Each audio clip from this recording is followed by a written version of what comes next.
네, 벌써 23년도 2023년도가 한 달밖에 남지 않았습니다. 오늘이 12월 1일이죠.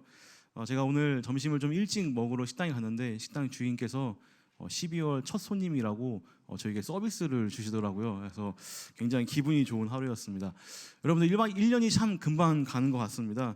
우리가 1월 달이 되어서 참 올해는 이런 것을 해야지 저런 것을 해야지 많은 계획을 세우셨죠. 저 또한 뭐 책을 몇 권 읽어야지, 운동을 배워야지, 또 살을 몇 킬로 빼야지라고 얘기를 했는데요. 네, 쪄버렸습니다. 네, 아무튼 여러분들도 이제 이렇게 여러 가지 계획들을 세우셨겠지만, 네, 이 계획을 지키는 게 참 어려운 것 같습니다. 우리의 이 1월 달이 되면 항상 했던 계획 중에 또 하나 뭐냐면 바로 성경 통독이죠. 저도 이 성경 통독을 올해는 뭐 5독을 해야겠다. 근데 점점 가면 갈수록 3독으로 줄여지고 이제는 뭐 2독, 뭐 3독 이렇게 왔다 갔다 하고 있습니다. 여러분들 성경을 읽을 때 참 처음에는 이제 우리가 화려하게 시작했지만 어디에서 고비가 옵니까? 레위기에서 한번 고비가 오고요. 또 이제 좀 지나가다 보면 이제 역대 상하에서 심각한 이제 그 족보들과 그 인원수에 대해서 많은 어려움을 경험합니다. 근데 가장 큰 성경 통독의 어려운 골짜기가 어딘가 싶으면 저는 이제 선지서, 이제 이사야에서부터 이제 마지막 오늘 우리가 봤던 이 말라기서까지 이 구약 말씀의 뒷부분이 굉장히 좀 어렵고 또 딱딱하게 느껴질 때가 많은 것 같습니다. 뭔가 계속 똑같이 반복되는 이야기를 하고 있고요. 또 색깔도 어둡고 또 딱딱한 말씀들이 계속 반복되고 있습니다. 물론 뭐 희망과 소망의 말씀들도 있지만 대부분 선지자들의 입술을 통하여서 선포되는 여러 가지 심판의 날들과 또 저주의 내용들이 이렇게 성경을 어렵게 만듭니다.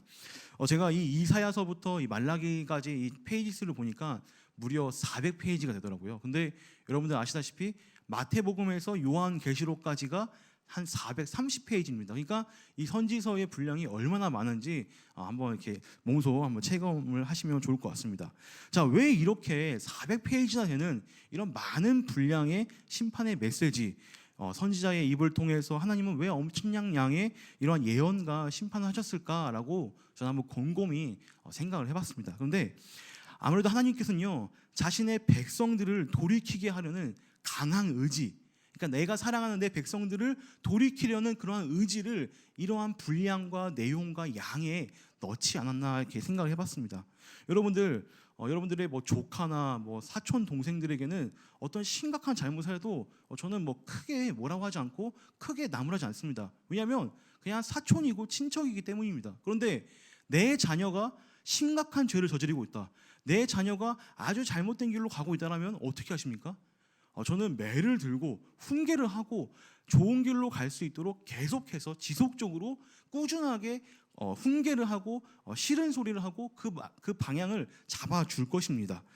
이러한 관점을 보았을 때 하나님은 이러한 많은 분량을 통해서 엄하게 강하게 또 많이 질책하는 이유가 바로 그만큼 이 이스라엘 백성들, 유다 백성들을 사랑했기 때문에가 아닐까라고 생각을 해봤습니다.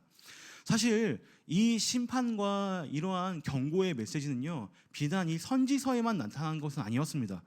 이스라엘 민족의 시작부터 그들을 처음 불렀을 때부터 하나님은 그들에게 이러한 경고의 메시지 또 심판의 이야기들을 했었던 걸 우리는 기억을 합니다. 다만 그 분량이 많지 않고 집중되지 않아서 그런 거지, 이 심판의 메시지는 늘 처음부터 있었다는 것이죠. 한번 이스라엘 민족들의 모습을 한번 생각해 보시기 바랍니다. 하나님의 선민으로 부름 받았습니다. 자식으로 품었던 그 이스라엘 백성은요, 하나님의 부름을 받자마자 바로 잘못된 길, 죄악의 길로 빠져듭니다. 어떻게 보면 그들은 하나님보단 죄와 더 가까웠던 그런 민족입니다.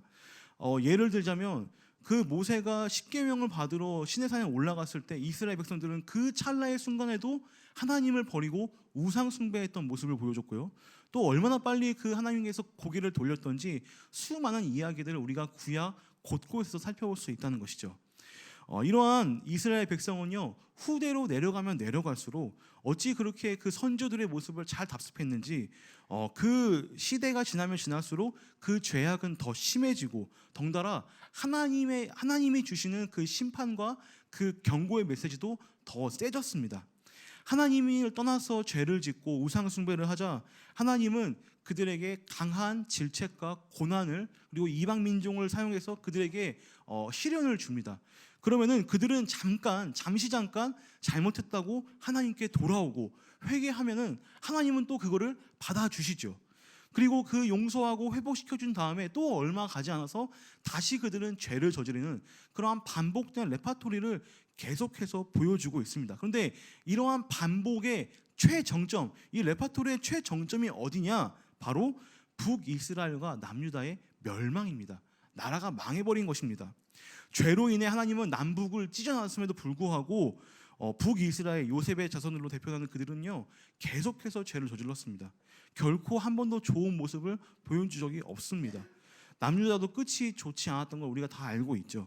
그래서인지 하나님께서는 이 나라의 멸망을 앞두고 하나님은 보다 더 많은 선지자들을 보내고 보다 더 많은 내용으로 그들을 경고하고 있습니다. 자, 그러면 그렇게 나라가 망해버리고 바벨론의 포로를 갔다 와서 이제 온갖 노역과 고생을 다 했던 그 유다 백성을 하나님은 이제 다시금 나라를 세워주고 성전을 세워주고 회복을 시켜주십니다. 그리고 영적으로도 적지 않은 그러한 회복이 있었습니다. 오늘 우리가 봤던 이 말라기서는요 어떻게 보면은 이러한 회복 이후의 이야기입니다. 포로 이후에 이제 유다 민족이 다시 자리를 잡았던 그때에 이제 남유다 백성들에게 하고 있는 말씀입니다. 또 이 책의 위치도 구약 성경의 맨 끝이지 않습니까? 회복되고 돌아왔으면 다시 뭔가 좀 좋은 이야기, 좋은 것으로 끝맺음을 해야 되는데 사실 오늘 이 말라기서의 내용도 좋진 않습니다. 여기서도 사실 심판과 경고의 내용이 가득합니다. 저는요 이것이 바로 구약이 우리에게 보여주는 것에 메시지가 있다고 봅니다. 무엇이냐면 바로 인간은 늘 실패한다. 인간은 늘 죄에 넘어질 수밖에 없다. 이러한 것을 얘기하고 있는 것이 바로 구약이지 않나. 그 구약의 이야기를 인간의 실패로 정리할 수 있다라고 저는 생각을 합니다. 창세기 3장에서 이 하와의 이 죄악에서부터 시작된 이 역사가 말라기 4장에 이르기까지, 말라기 4장의 마지막은 어떻습니까? 너희가 서로 사랑하지 않으면 내가 이 땅에 저주를 내릴 것이다 라고 이렇게 끝이 납니다. 구약의 끝이 이런 것이죠. 자, 그런데 여러분들 이렇게 만약에 구약이 끝났다면 그냥 또 실패하고 그런 역사가 계속 반복했을 것입니다. 그런데 지금 말라기 3장에 하나님은 놀라운 약속을 우리에게 해주고 있는데요. 바로 무엇이냐면 오늘 말씀의 핵심이기도 한데요. 우리 함께 말라기서 3장 1절 말씀 한번 읽어보도록 하겠습니다. 말라기 3장 1절입니다. 함께 읽겠습니다. 시작. 만군의 여호와가 이르노라. 보라, 내가 내 사자를 보내리니 그가 내 앞에서 길을 준비할 것이요 또 너희가 구하는 바 주가 갑자기 그의 성전에 임하시리니 곧 너희가 사모하는 바 언약의 사자가 임하실 것이라. 네, 내가 내 사자를 보낼 것이고 또 언약의 사자를 보낼 것이다. 그가 성전에 갑자기 나타나가지고 너희를 놀래킬 것이다. 이러한 약속을 합니다. 당연히 우리는 이제 신약을 사는 사람들, 신약을 아는 분들이기 때문에 이 내 사자와 이 언약의 사자가 누구인지 아실 겁니다. 바로 세례 요한과 예수 그리스도를 예로 보여주고 있는 그 모형을 설명하고 있는 말씀이죠. 자, 포로 귀환 이후에 삶을 살고 있는 이 남유다 백성은요 다시 부패하고 죄를 저질렀으며 하나님을 떠난 삶을 살았습니다. 이들의 죄악이 어땠는지 한번 잠깐 제가 몇 가지만 보자면 한 4가지로 제가 한번 나눠봤는데요. 먼저 그 말라기서에 이 받았던 남유다 백성들은요 어떠한 죄를 저질렀냐면 바로 자신들이 죄를 저질렀는데 그 죄가 어떤 건지 모르는, 그러니까 내가 죄를 저질러도 내가 뭐를 잘못했는지 모르는 그러한 이야기를 하고 있습니다. 함께 말라기서 1장 6절과 7절 말씀 함께 읽어보겠습니다. 함께 읽겠습니다. 내 이름을 멸시하는 제사장들아, 나 만군의 여호와가 너희에게 이르기를 아들은 그 아버지를, 종은 그 주인을 공경하나니 내가 아버지일진데 나를 공경함이 어디 있느냐? 내가 주인일진데 나를 두려워함이 어디 있느냐? 나 너희는 이르기를 우리가 어떻게 주의 이름을 멸시하였나이까 하는도다. 지금 빨간 글씨로 해놨죠. 그러니까 모른다는 겁니다. 또 7절도 이어집니다. 7절 말씀 읽겠습니다. 시작. 너희가 더러운 떡을 나의 제단에 드리고도 말하기를 우리가 어떻게 주를 더럽게 하였나이까 하는도다. 이는 너희가 여호와의 식탁은 경멸히 여길 것이라 말하기 때문이라. 그러니까 내가 지금 어떠한 잘못을 했는지 모르고 있는 상태가 바로 이 남유다. 심지어 포로 귀환 갔다 온 그러한 고역을 치른 사람들이 입에서 나오는 것입니다. 또 이들은요, 하나님을 기만하는 행동과 언행을 했습니다. 말라기서 2장 17절 말씀입니다. 그 하나님을 기만하는 행위가 어땠는지 한번 우리 또 긴데 한 번 더 읽어보도록 하겠습니다. 함께 읽겠습니다. 시작. 너희가 말로 여호와를 괴롭게 하고도 이르기를 우리가 어떻게 여호와를 괴롭게 드렸나이까 하는도다. 이는 너희가 말하기를 모든 악을 행하는 자는 여호와의 눈에 좋게 보이며 그의 기쁨이 된다 하며 또 말하기를 정의의 하나님이 어디 계시냐 하며. 아멘. 그러니까 죄를 행해도 하나님이 좋아할 것이다. 그리고 하나님의 정의가 어디 있냐, 이렇게 구약 앞선 선지자들의 이야기들을 자신의 멋대로 해석하고 또 하나님의 그 말씀을 굉장히 경멸히 여기는 그러한 말씀 모습을 볼 수 있다는 것이죠. 또한 이뿐만이 아니었습니다. 이 죄는요, 사실 제사장들이 했던 심각한 범죄였습니다. 부패의 중심이 하나님께 제사를 드리고 성전을 섬기는 그 제사장들에게서부터 시작이 됐다는 것이고요.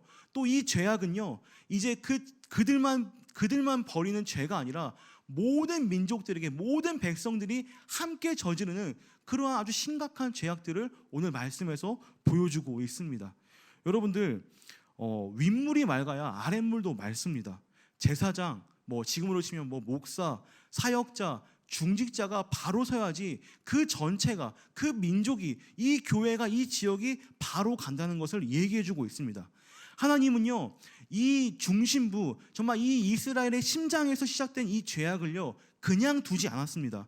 이제 하나님은요, 이들에게 최고의 방법, 최선의 방법으로 이 죄악의 역사, 이 구약의 역사를 마무리하고 있습니다. 바로 말라기서 3장 2절 말씀입니다. 제가 한번 읽어보겠습니다. 그가 임하시는 날을 누가 등이 당하며 그가 나타나는 때에 누가 등이 서리오. 그는 금을 연당하는 자의 불과 표백하는 자의 잿물과 같을 것이니라. 이 그를 표현할 때 어떻게 설명하고 있습니까?